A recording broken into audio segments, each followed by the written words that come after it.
Weasel News.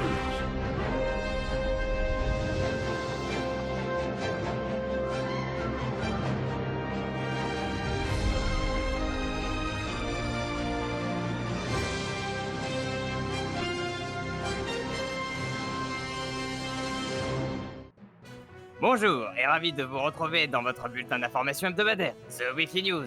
Je suis votre présentateur, George Beckett, et je suis heureux de vous présenter les dernières nouvelles de la semaine. Au sommaire de l'actualité, un événement qui prend de la vitesse, du réfifi au sein de nos forces de l'ordre, la violence qui ne cesse de s'accroître ou encore le délitement de l'autorité de l'État.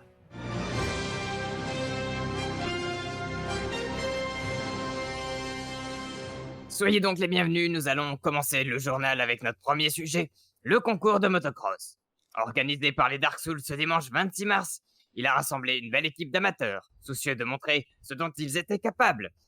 Pour vous en parler, je vous propose de vous rendre directement sur les lieux afin de retrouver une intervention de l'organisateur et des images de John Peter Watterson.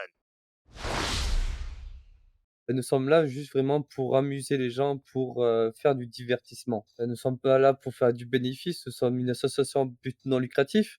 On organise du coup un événement toutes les 2 semaines. Ça part sur une balade de moto et après on part sur un événement. Bien sûr, on doit être fair play tout le monde, pas de coups de pied, on crève pas le pneu, on reste fair play, ok? La participation pour la course est 2 000 $. C'est un prix vraiment très très bas. Toutes les motos sont bien sûr invitées, il n'y a pas de souci. Weasel News. Autre sujet, autre ambiance. Une bataille judiciaire s'est organisée ces derniers jours au sein du tribunal. D'un côté, monsieur Adrien Delvaux, de l'autre, madame Tina Delarue, épaulée par le maître Wojciechowski. Une affaire datant puisqu'il s'agissait ce lundi 27 mars d'un appel de monsieur Delvaux auquel nous avons été autorisés à assister. Malgré le recours de la précédente juridiction, monsieur Delvaux n'aura pas réussi à faire entendre sa défense puisqu'il sera de nouveau déclaré coupable par le juge de tous les faits reprochés. Il est donc condamné à une amende de 45 000 $ pour harcèlement et mise en danger de la vie d'autrui. Weasel News. Cette semaine a également été le théâtre d'événements auxquels nous nous sommes désormais habitués, tellement la violence fait rage au sein de notre ville et que nos pouvoirs publics semblent incapables d'endiguer. En témoigne un énième braquage de bijouterie où nous nous sommes rendus sur place. Bonsoir à tous, il est 23h34, ici le Weasel News. Nous avons reçu des informations comme quoi un braquage de bijouterie était en cours à la bijouterie près du gouvernement. Il semblerait que plusieurs otages soient à l'intérieur, dont 3 personnes d'après les informations que nous avons reçues. Un important dispositif de sécurité, des équipes médicales sont juste devant moi, prêtes à intervenir. Weasel News. Ces dernières semaines, nos forces de l'ordre se sont fait remarquer par leur manque cruel de sérieux. Notre rédaction n'a pas pour habitude de blâmer nos agents. Mais il est un temps où il faut savoir remettre de l'ordre. Un agent du LSPD s'est retrouvé en service déguisé en super-héros ridicule, à faire des signes devant notre caméra, alors que nous étions en train de couvrir un événement tragique. Où gisaient, sur le sol, les corps de plusieurs blessés par balle. Un second agent s'est vu répondre à nos questions après un braquage, mais avec une totale inconséquence. Mais c'est pour que tout le monde soit plus et love dans la vie. Nos équipes ont bien cru faire face à un agent alcoolisé, tellement la scène semblait surréaliste et en dehors de tout professionnalisme. Un enregistrement audio capté par nos équipes est accablant pour les forces de l'ordre sur plusieurs plans. Nous pouvons clairement entendre un agent des forces de l'ordre souhaitant commettre des bavures. Nous vous laissons écouter par vous-même. On leur fait une bavure après. Ouais, bien sûr, comme toujours. Enfin, la dernière image grave de cette séquence, les forces de l'ordre, en intervention ce mercredi 29 mars, sur une prise d'otage et un braquage de bijouterie, se sont retrouvés, comme autour d'un pique-nique, assis sur des chaises avec des malfrats. Quand est-ce que notre police retrouvera-t-elle ses esprits? Weasel News.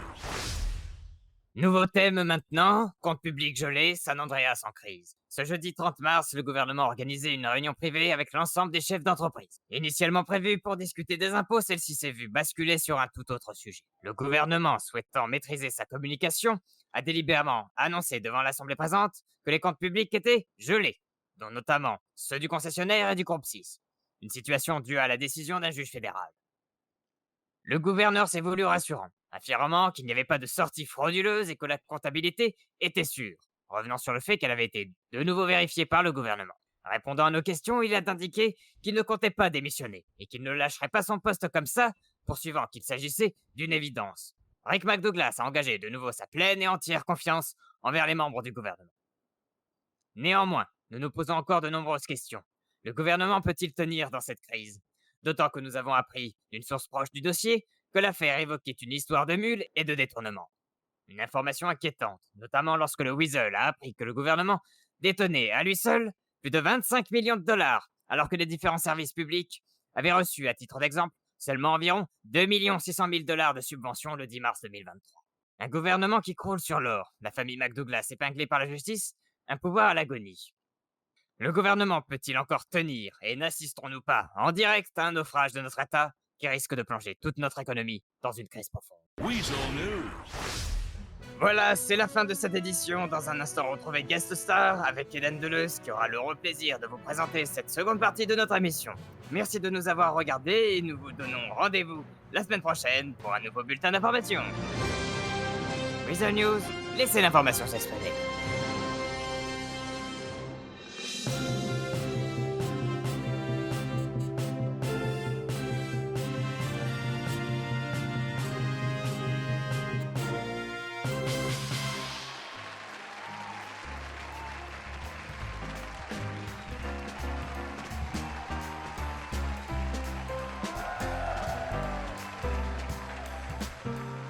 Bienvenue à tous et à toutes dans cette première séquence de Guest Star, une émission qui vous est présentée par le Weasel News. S'inspirant des plus célèbres talk-shows états-uniens, notre émission a pour vocation de présenter nos célébrités locales afin de les découvrir sous un tout nouveau jour, et ce, pour votre plus grand plaisir. Aujourd'hui, nous avons la chance de recevoir Miss Agatha Desk, une guitariste et chanteuse dont la voix angélique a déjà eu l'occasion de briller dans bon nombre d'événements locaux.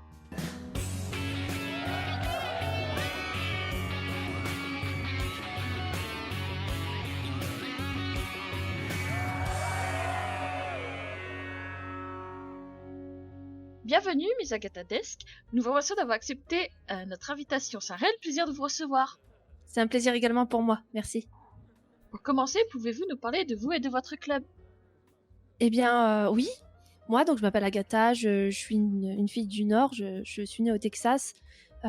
J'ai grandi dans une famille d'accueil jusqu'à mes 18 ans, et puis j'ai parcouru les routes un peu sableuses et puis goudronnées du pays, quoi, jusqu'à m'installer ici. Et j'ai fait la connaissance de personnes qui avaient les mêmes passions que moi, les mêmes valeurs. Et on a décidé en fait de s'assembler pour autour d'une même passion, la moto et le rock'n'roll. Et puis aussi la culture viking. Et donc aujourd'hui, c'est avec grand plaisir que je fais partie du MC les Sons of Odin. Intéressant. Et d'ailleurs, qu'est-ce qui vous a amené à vous lancer dans la musique? Par exemple, dites-moi comment vous faites pour concilier votre vie d'artiste et vos responsabilités au sein de votre club. La musique, vous savez, c'est comment dire, c'est comme un médicament. Elle me sert à exprimer ce que j'ai du mal à dire. Je chante depuis, on va dire, ma vingtaine d'années à peu près, et puis j'aime partager en fait avec d'autres personnes. Ça m'a permis de faire de fabuleuses rencontres. Et puis bah écoutez, pour l'instant, ça se passe bien avec le MC. Je me fixe des priorités. Et puis la musique, ça me permet de partager aussi avec le MC. Vous voyez, hier au concert organisé par Madame Huguette, que je salue. Bonjour Huguette. Le président m'a aidé aussi plus d'une fois pour la logistique. Mon manager Scott aussi qui fait partie du MC m'aide énormément. Et puis tout le MC me soutient dans ce que je fais, ce qui est très important pour moi. Vous n'êtes pas sans savoir que des incidents ont touché plusieurs bars de bikers dans la région de Ben County. Dites-moi quel sentiment vous éprouvez vis-à-vis de ces événements tragiques. Ah, c'est une vaste question. Vous savez, les groupes de bikers s'organisent de différentes façons. Chacun a sa façon de vivre de sa passion, on va dire. On a souvent considéré les bikers comme des gens qui ne trouvent pas leur compte dans la société moderne. Et beaucoup de personnes ont peur, on va dire, de ce que le cuir représente. Il peut y avoir un peu des amalgames, et puis aussi il peut arriver des conflits. Et parfois, l'usage des armes est la réponse ultime, même si je suis sûre qu'il y a d'autres voies possibles. J'en suis convaincue. Et les bikers sont des groupes de personnes qui sont liés par des codes particuliers qu'il faut savoir respecter, je pense. Enchaînons sur une note un peu plus légère. Je vais vous présenter une série de thèmes pour lesquels vous allez devoir choisir entre deux propositions. Attention, il vous est interdit de pas répondre, et vraiment, faites de votre mieux pour que ce soit du tac au tac. Vous êtes prête? Oui, j'espère avoir bien compris, oui. Alors, rock ou classique? Oula. C'est dur, classique.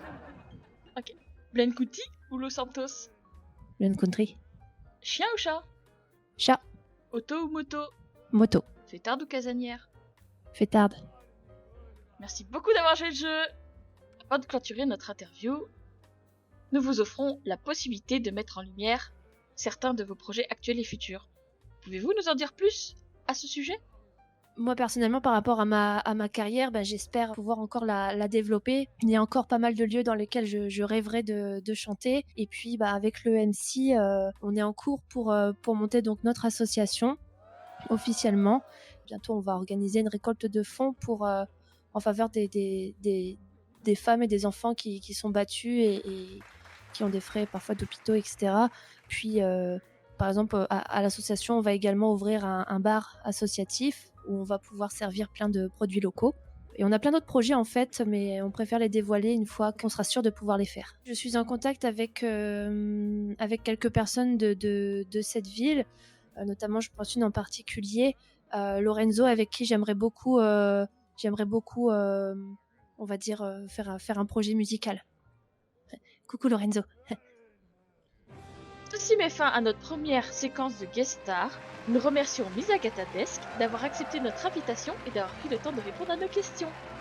On se retrouve prochainement avec un nouveau guest qui sera sans doute une star. À vous les studios!